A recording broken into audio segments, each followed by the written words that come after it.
আসসালামু আলাইকুম। সবাই কেমন আছেন? আলহামদুলিল্লাহ, আমি ভালো আছি।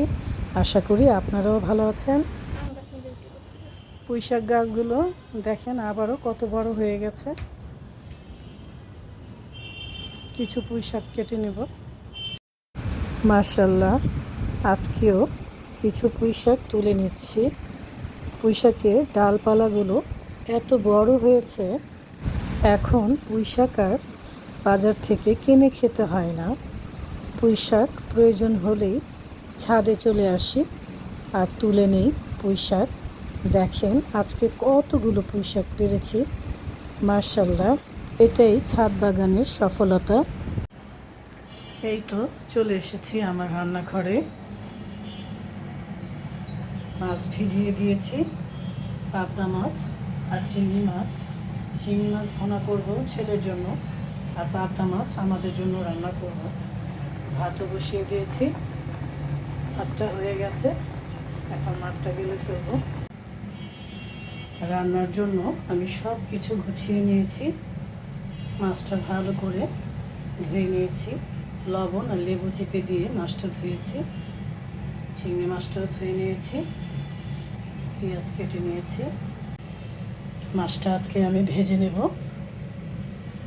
হলুদের গুঁড়ো দিয়ে দিলাম, দিয়ে দিচ্ছি শুকনো মরিচের গুঁড়ো আর লবণ।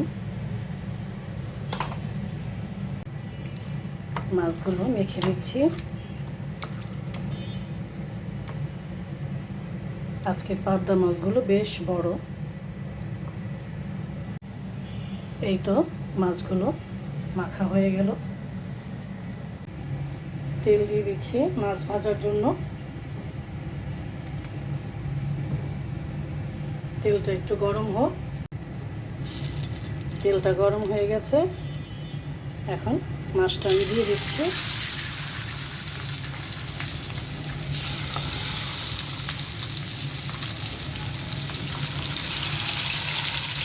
মাছগুলো বেশ বড়, তাই তিনটা করে আমি ভেজে নেব। মাছগুলো এখন উল্টে দিব।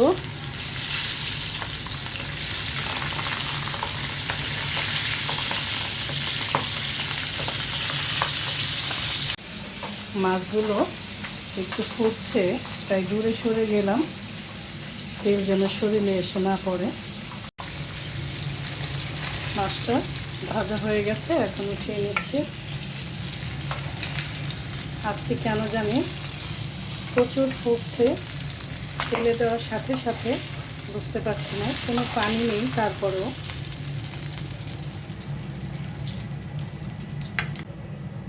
এখন এই তিনটা মাছও তেলে ভেজে নেব।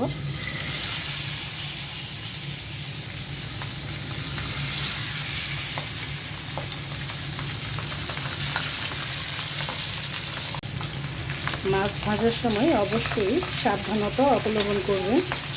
একটু দূর থেকে মাছ ভাজার চেষ্টা করবেন। মাছ ভাজা হয়ে গেছে, এখন আমি উঠিয়ে নিচ্ছি।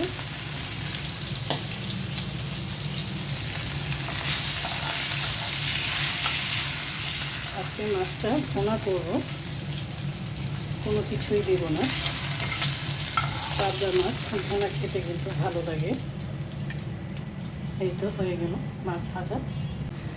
অন্য অন্য মাছের তুলনায় পাবদা মাছটা কেন জানি তেলের মধ্যে দিলে একটু বেশি ফোটে। পেঁয়াজের মধ্যে মশলা, লবণ সব দিয়ে দিয়েছি। এখন মশলাটা তেলে একটু ভেজে তারপর আমি পানি দিয়ে দিচ্ছি।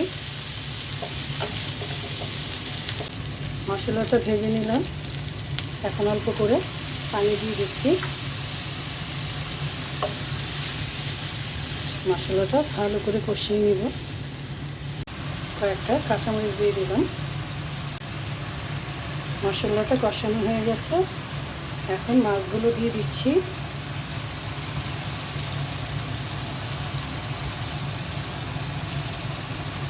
একটু সাইড থেকে দিচ্ছি, সবগুলো একসাথে দিতে হবে। আরেকটা রয়ে গেছে, এই সাইডে দিয়ে দিই।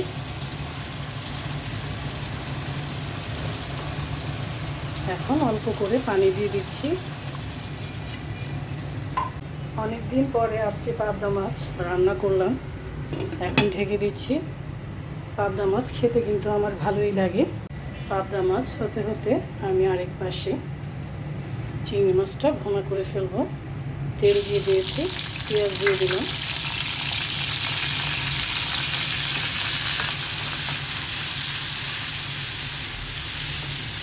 আজকে দুটো তরকারি ভুনা হচ্ছে।